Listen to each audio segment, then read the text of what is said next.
What's up, gamers? It's time for another episode of Is It Worth It? Today we're going to be looking at the Evercade Premium Pack.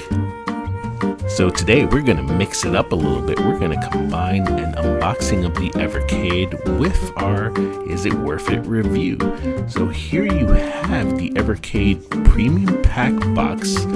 Just received, got it from Amazon, $99. Super excited. As you can see, very simple packaging here. As I open it up, and bam, the first thing we're treated to is that quick start guide. Yes, in multiple languages. If you're the type of person that reads these things, I definitely am not, but it's here. Putting it to the side.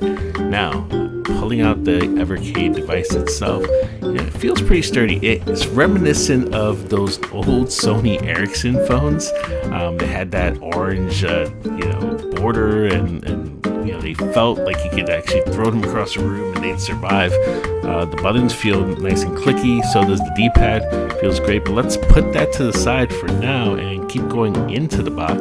One thing to note is that the unit is cartridge based, so included in the premium pack, they've actually provided 3 of those mini cartridges that go in the system. The first one here that I'm looking at is the Interplay Collection, which comes with about 6 games, and that's usually normal for any of these packs that you buy.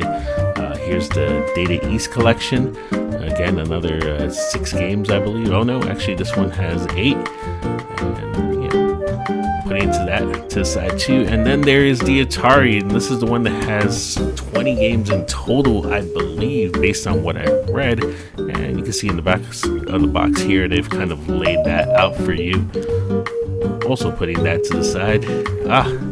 What do we have here? Yep, you guessed it, a micro USB charger. Nothing special here. It's not a braided cord, it's just a regular run-of-the-mill, and that's really it. That's all that's in the box right now. So let me start kind of putting things away right now, since there's nothing else really in there. Now, surprisingly, I was hoping it'd come with the adapter for the USB to plug into a wall outlet, but it did not. And it did not come with the HDMI out cable, even though it is capable of going 720p out to your television or monitor, whichever you prefer.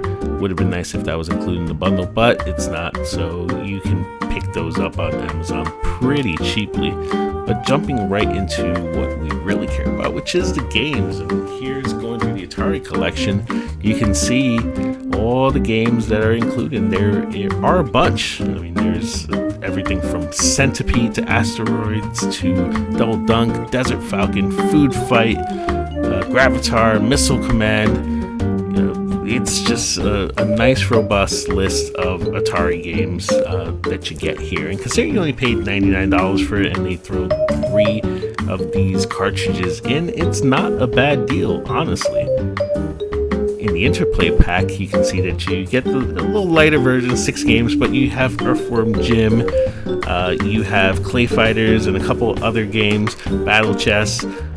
This was not the most exciting pack for me. The most exciting pack for me, in my opinion, was the Data East Pack, because it had a lot of great games, including Fighters History, Bad Dudes, Joe and Mac, and Karate Champ, which I actually forgot how terrible this game really was, but I guess it was great for the time frame. And you also have a little bit of a taste now of what type of games you actually can get in these collections, and there are plenty of collections out there, everything from Atari Lynx Pack to second versions of the Technos and Interplay Collection, Data East Collection. So Evercade continues to expand the offerings here, and if you've been paying very close attention, they just announced their VS home console, which will bring more arcade games to a console system, much like the SNES Mini and the Genesis Mini, and of course all the other millions of minis that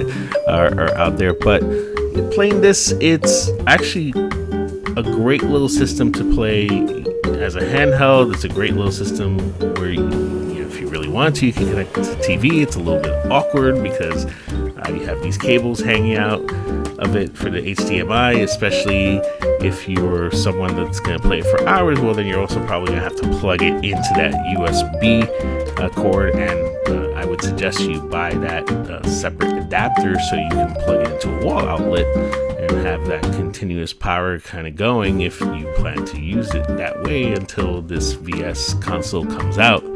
But it's a mixed bag when it comes to the games, and what I mean by that is, yes, you get the title of the game that you're looking for, but the version that you get, well, that could be very different depending on what they decide to include. So in some offerings, they had the option to include the arcade versions or the PC versions. They included the inferior 16-bit versions of the games or 8-bit versions of the games, and so it's one of those things where it's a little hit or miss, but you can't beat the price. I mean, $20 for a minimum of 6 games. Some of them have a lot more than that, and it's just fun. It's actually one of these cool little systems that you can pick up and play and put away and throw in your bag. And if you don't want to take your Switch because you're worried about it getting damaged, you just want to keep something with you in your backpack in case of a gaming emergency, and we all have those every once in a while. This is not a bad choice. Now, let's get the elephant out of the room. Yes, I know you can play most of these games on your phone nowadays, on numerous other little retro versions out there. But if you're a collector and you like to collect consoles like this and portable devices like this, well, I mean, this is right up your alley.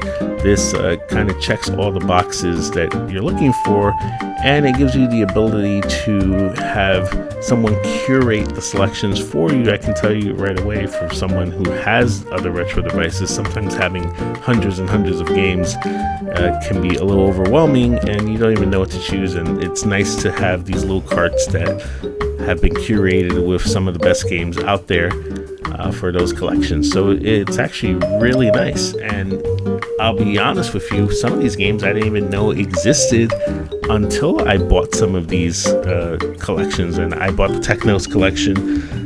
I also bought the Interplay Collection too. Like Clay Fighters was one of those games that I had not gotten to play, and now I played part 1 and part 2, and I enjoy it very much. And so if you were asking me, I mean, $99, I think it's a fair price point for something like this. So is it worth it? Sure. If you are a physical collector, then this is definitely something you'll want to add to your collection.